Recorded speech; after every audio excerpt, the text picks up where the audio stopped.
شروع کرتی ہوں اللہ کے نام سے جو بڑا مہربان نہایت رحم کرنے والا ہے۔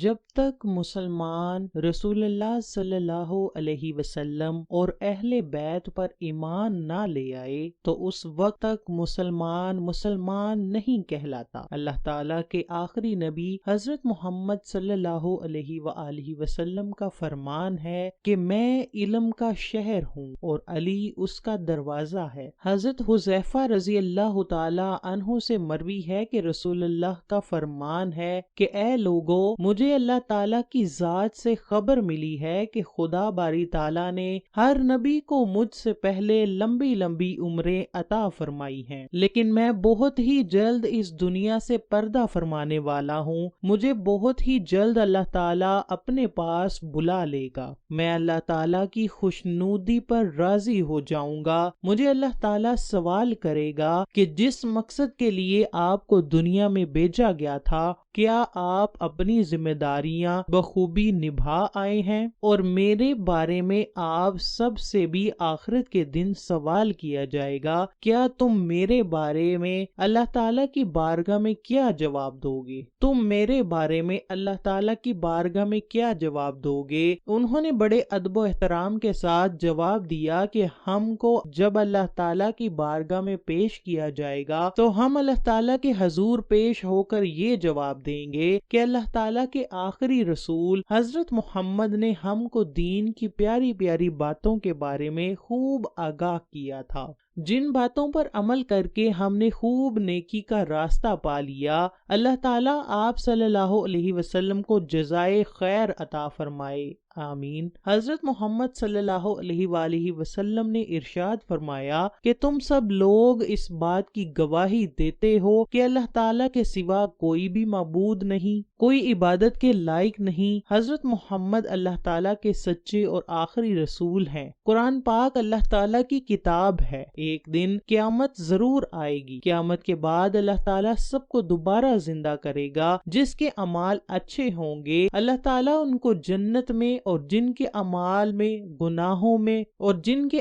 میں گناہوں کا پلڑا بھاری ہوگا اللہ تعالیٰ ان کو جہنم میں پھینک دے گا۔ ہم نے یک زبان ہو کر جواب دیا کہ ہم سب گواہی دیتے ہیں کہ حضور کریم نے فرمایا ہے کہ اے میرے رب تو گواہ بن جا۔ اس کے بعد رسول اللہ نے فرمایا، اے میری امت کے لوگوں، اللہ تعالیٰ میرا مولا ہے۔ اللہ تعالیٰ نے مجھے تم سب پر نبی بنا کر بھیجا ہے تاکہ میں تم سب کو دین کی باتیں بتا سکوں، تم سب اس پر عمل کر کے سیدھے راستے پر چل سکو اور گمراہی سے پرہیز کرو۔ میں سب مسلمانوں کی جانوں کے قریب تر ہوں۔ اللہ تعالیٰ نے مجھے جس کے لیے مولا بنا کر بھیجا ہے اس کے لیے علی بھی مولا ہے۔ رسول اللہ نے فرمایا تھا کہ اے میرے پروردگار، جو علی سے راضی ہے تو اس سے راضی ہو جا، جو علی سے بغض رکھتا ہے تو اس سے بغض رکھ۔ اے مسلمانوں، میں اس دنیا سے پردہ کرنے والا ہوں۔ ہماری ملاقات حوض پر ہوگی۔ یہ حوض بصرہ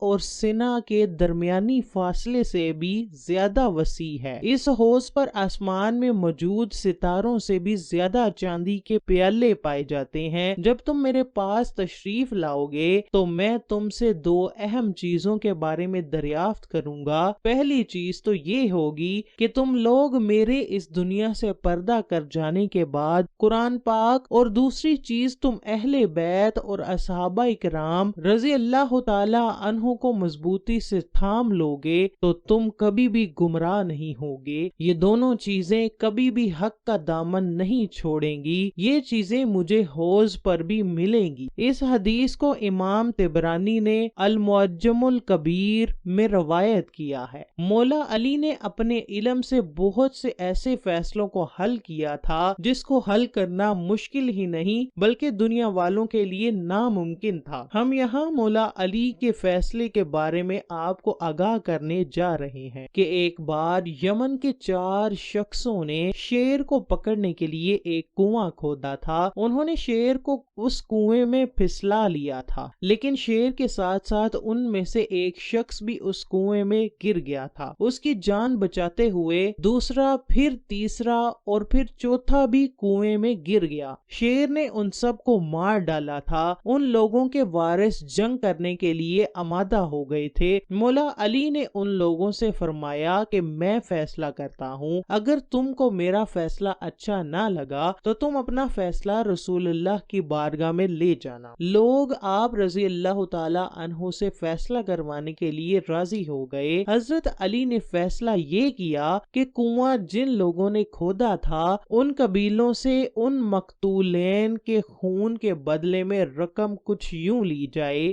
کہ ایک پوری، ایک تہائی، ایک چوتھائی اور ایک آدھی پہلے مقتولین کے ورثہ کو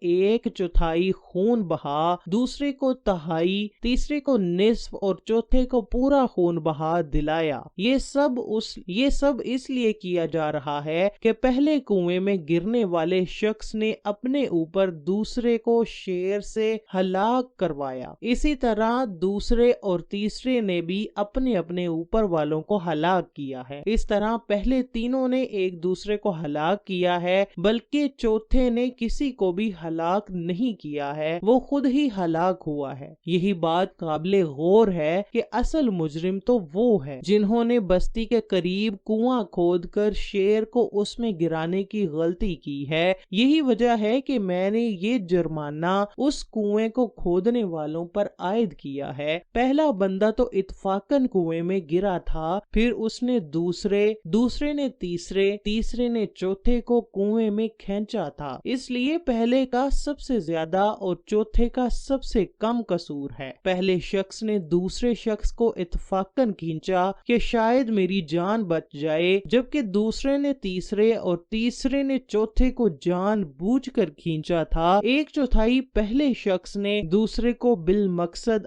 اپنی طرف کھینچا کہ شاید میری جان بچ جائے۔ اس شخص کو سوچنے کا وقت ہی بہت کم ملا تھا، اس لیے پہلے کے مقابلے میں دوسرے میں اتفاق کا عنصر کم اور قصد کا عنصر زیادہ پایا جاتا ہے۔ یہی وجہ ہے کہ وہ تہائی جرمانہ دینے کا مستحق ٹھہرتا ہے۔ دوسرے شخص کو پہلے شخص کی نسبت زیادہ سوچنے کا موقع ملا تھا، لیکن اس کے باوجود بھی اس نے تیسرے کو اپنی طرف کھینچا تھا، اس لیے اس کو نصف ادا کرنا پڑے گا۔ تیسرے بندے کو سب سے زیادہ سوچنے کا موقع مل گیا تھا، اس لیے تیسرے بندے نے چوتھے بندے کو جان بوجھ کر کنویں میں کھینچا ہے، اس لیے وہ پہلے سے زیادہ قصوروار ٹھہرایا جاتا ہے، جبکہ چوتھے نے کسی کو بھی نہیں گرایا، اس لیے وہ بے قصور ثابت ہوا ہے۔ وہ لوگ حضرت علی کے اس فیصلے پر راضی نہ ہوئے تھے اور انہوں نے حجۃ الوداع کے موقع پر اس فیصلے کو